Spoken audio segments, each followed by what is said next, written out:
Ebola వైరస్తో Africa దేశాలు విలవిల్లాడుతున్నాయి. ఇండియాలో కూడా ఎబోలాపై హై అలర్ట్ ప్రకటించారు. అయితే ఎబోలా వైరస్ కొన్ని రకాల జాతుల గబ్బిలాలు, చింపాంజీల మాంసం తినడం లేదా వాటితో కాంటాక్ట్ అవ్వడం వల్లనే వైరస్ మనుషులకు సోకుతోందని వైద్య నిపుణులైతే చెబుతున్నారు. గబ్బిలాల మలమూత్రాలు, లాలాజలం, రక్తం ద్వారా వైరస్ వ్యాప్తి చెందుతున్నట్లు శాస్త్రవేత్తలు గుర్తించారు. ఇలాంటి పరిస్థితుల్లో గబ్బిలాలను చూస్తే వాటిని చంపేయడమో లేక తరిమివేయడం చేస్తారు. కానీ నెల్లూరు జిల్లా సైదాపురం మండలం పనసరెడ్డిపల్లి గ్రామంలో మాత్రం గబ్బిలాలను గ్రామ దేవతలుగా కొలుస్తూ ఉన్నారు. అక్కడ సుమారు 300కు పైగా కుటుంబాలున్నాయి. తరతరాలుగా కొన్ని వేల గబ్బిలాలు 2 మర్రి చెట్లను ఆవాసాలుగా చేసుకుని జీవిస్తూ ఉన్నాయి. అవి ఎంత అరిచినా గ్రామస్తులు ఎవరు వాటిపై విసుక్కోకపోను ఎంతో ఇష్టంగా చూసుకుంటూ ఉన్నారు. ఓవైపు గబ్బిలాల నుంచే ఎబోలా వైరస్ వ్యాప్తి జరుగుతోందని శాస్త్రవేత్తలు చెబుతుంటే ఆ గ్రామస్తులు మాత్రం వాటిని పట్టించుకోవడం లేదు. ఎన్నో ఏళ్లుగా గబ్బిలాలు తమ గ్రామంలోనే ఉంటున్నాయని, తమ గ్రామానికి ఎలాంటి కీడు చేయవని వారు నమ్ముతున్నారు. దీనిపై 10 టీవీ గ్రౌండ్ రిపోర్ట్ ఇప్పుడు చూద్దాం.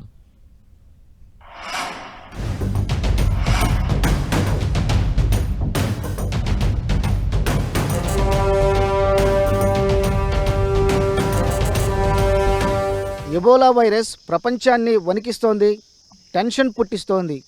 ఈ ప్రాణాంతక ఎబోలా వైరస్ గబ్బిలాలు అలాగే కొన్ని అడవి జంతువుల ద్వారా ఇది వ్యాపిస్తుందని శాస్త్రవేత్తలు చెబుతున్నారు.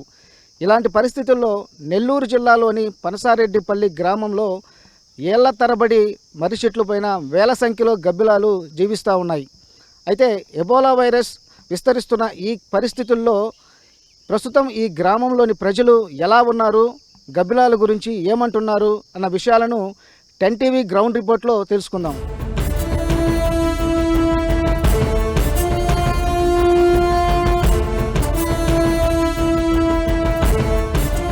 ప్రస్తుతం నేను పనసారెడ్డిపల్లిలో గబ్బిలాలు ఉన్న చెట్ల దగ్గర ఉన్నాం. ఇవే 2 మనకు చెట్లు కనిపిస్తున్నాయి. ఇవి మర్రి చెట్లు అని పిలుస్తారు. ఈ చెట్ల పైన వేల సంఖ్యలో ఈ గబ్బిలాలు అనేటివి అనేక సంవత్సరాల నుంచి కూడా ఇక్కడే నివసిస్తూ ఉన్నాయి. మనం విజువల్స్లో చూడొచ్చు. ఇక్కడ ఏదైతే చెట్లకి వేలాడుతున్నాయో ఈ గబ్బిలాలే అనేక సంవత్సరాల నుంచి కూడా ఇక్కడే ఉంటున్నాయి. అయితే వీటిని ఈ గ్రామస్తులు ఇక్కడ నుంచి తరిమేయడం కానీ కొట్టడం కానీ ఎలాంటి చర్యలకు పాల్పడరు. అదేవిధంగా ఎవరైనా వచ్చి వీటిని కొట్టాలని చూసినా కూడా వాళ్ళని ఒప్పుకోకుండా వాళ్ళని తరిమేసే పరిస్థితి ఈ గ్రామస్తులు చేస్తూ వస్తున్నారు. అంతేకాకుండా ఈ గ్రామస్తులు వీటిని గ్రామ దేవతలుగా కూడా భావిస్తూ ఉంటున్నారు. అదేవిధంగా వాటిని పూజిస్తూ వీటిని అనేక సంవత్సరాల నుంచి కాపాడుకుంటూ వస్తున్నారు. ఈ గబ్బిలాల వల్ల గతంలో కరోనా వస్తుందని అని చెప్పినప్పటికీ ఇక్కడికి కొందరు అధికారులు వచ్చినప్పటికీ కూడా ఇక్కడున్న గ్రామస్తులు వాటికి దేనికి స్పందించలేదు. ఈ గబ్బిలాలను తరమడం కానీ ఎలాంటి చర్యలకు పాల్పడలేదు. అదేవిధంగా వచ్చిన అధికారులను కూడా వెనక్కి పంపించేసిన పరిస్థితి అయితే అప్పుడు గతంలో జరిగింది. అదే ఇప్పుడు కూడా ఈ ఎబోలా వైరస్ అనేది ఈ గబ్బిలాల ద్వారా వ్యాప్తి చెందుతుంది అని చెప్పినప్పటికీ గ్రామస్తులు మాత్రం ఏ విధంగానూ స్పందించడం లేదు. ఈ గబ్బిలాలను మేము గ్రామ దేవతలకు పూజిస్తున్నాం, వీటి వల్ల అలాంటి వైరస్ వచ్చే పరిస్థితే లేదు. గతంలో కరోనా అని చెప్పారు, ఇప్పుడు ఎబోలా అని చెప్తున్నాం. ఎట్టి పరిస్థితులు మేము నమ్మము, కాబట్టి వీటిని ఎట్టి పరిస్థితుల్లో ఇక్కడ నుంచి తరిమేసేది లేదని చెప్పేసి ఇక్కడున్న గ్రామస్తులు అయితే ఘాటుగా చెప్తున్నారు.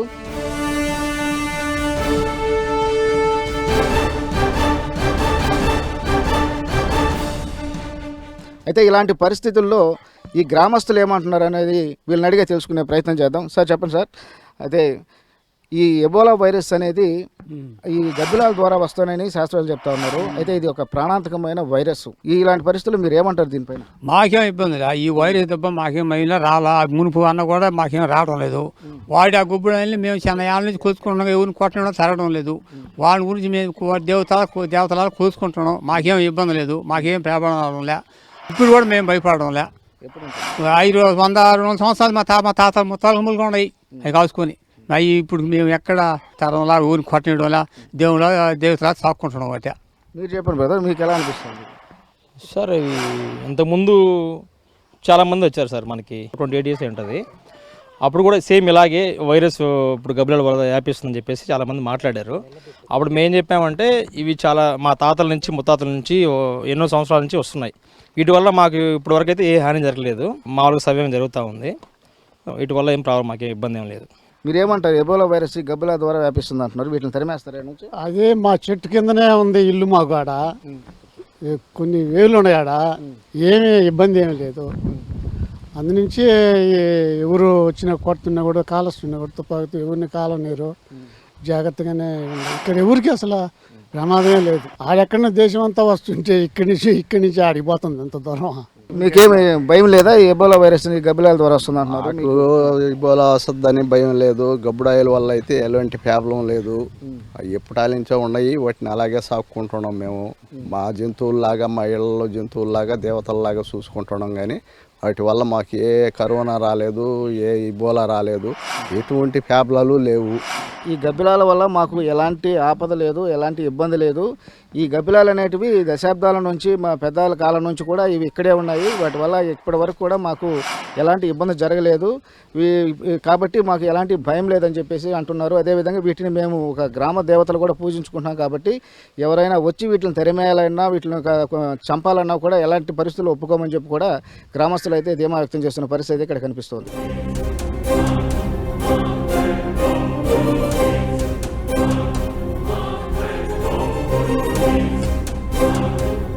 ప్రస్తుతం మనతో పాటు డాక్టర్ ప్రదీప్ గారు ఉన్నారు. ఆయన అసిస్టెంట్ ప్రొఫెసర్. ఆయన అడిగి ఎబోలా గురించి మరిన్ని వివరాలు తెలుసుకుందాం. సార్ చెప్పండి సార్, ఈ ఎబోలా వైరస్ యొక్క ప్రభావం ఏ విధంగా ఉంటుంది, దాని లక్షణాలు ఏ విధంగా ఉంటాయి? లక్షణాలు మెయిన్గా అయితే మొదటి 2-3 రోజుల్లో ఎట్లా ఉంటుందంటే జనరల్ వైరల్ ఇల్నెస్ లాగా, అంటే ఫీవర్ ఉండడము, బాడీ పెయిన్స్ ఎక్కువ ఉండడం, వీక్నెస్ ఎక్కువ ఉండడం, ఈ సిమ్టమ్స్తో ప్రజెంట్ అవుతారు ఫస్ట్. తర్వాత కొంచెం అడ్వాన్స్ అయిన వాళ్ళల్లో 1 వీక్ ఆర్ 5 డేస్ తర్వాత నుంచి వామిటింగ్స్, వాంతులు అవ్వడము, విరోచనాలు అవ్వడము అండ్ వీక్నెస్ ఇంకా ఎక్కువైపోవడము అట్లా అవుతుంది. అండ్ కొంతమందిలో ఈ వామిటింగ్లో కానీ లేదా మోషన్లో కానీ బ్లడ్ పడ్డం అనేది ఉంటుందన్నమాట, రక్తం పడ్డం అనేది. సో దీన్ని హెమరేజిక్ ఫేస్ అంటారనమాట, ఎబోలా హెమరేజిక్ ఫేస్. ఎలా వ్యాప్తి చెందుతుంది, వేటి కారణంగా ఈ ఎబోలా వైరస్ వస్తుంది?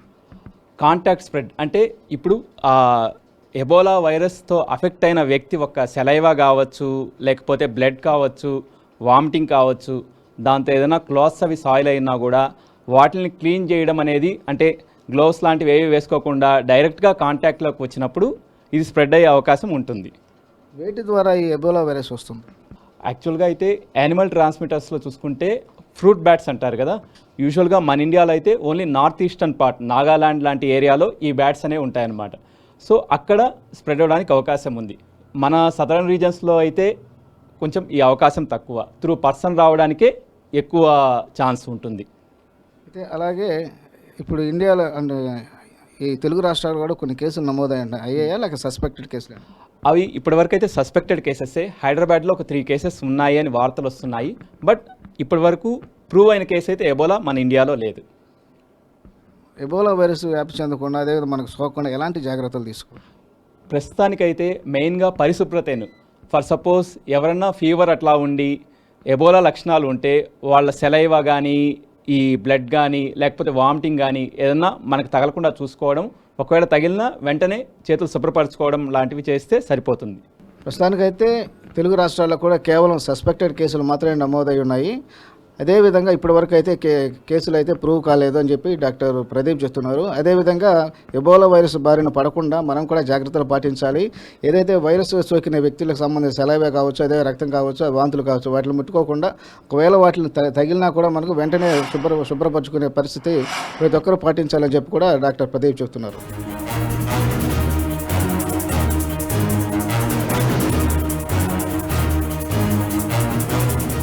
తమ ఊరిలో ఉన్న గబ్బిలాల వల్ల ఇప్పటి వరకు కూడా మాకు ఎలాంటి అనర్థాలు జరగలేదు, ఎలాంటి కీడు జరగలేదు. కాబట్టి మేము ఈ గబ్బిలాలను గ్రామ దేవతలుగా కూడా భావిస్తున్నాము, పూజిస్తున్నామని పనసారెడ్డిపల్లి గ్రామస్తులు చెబుతున్నారు.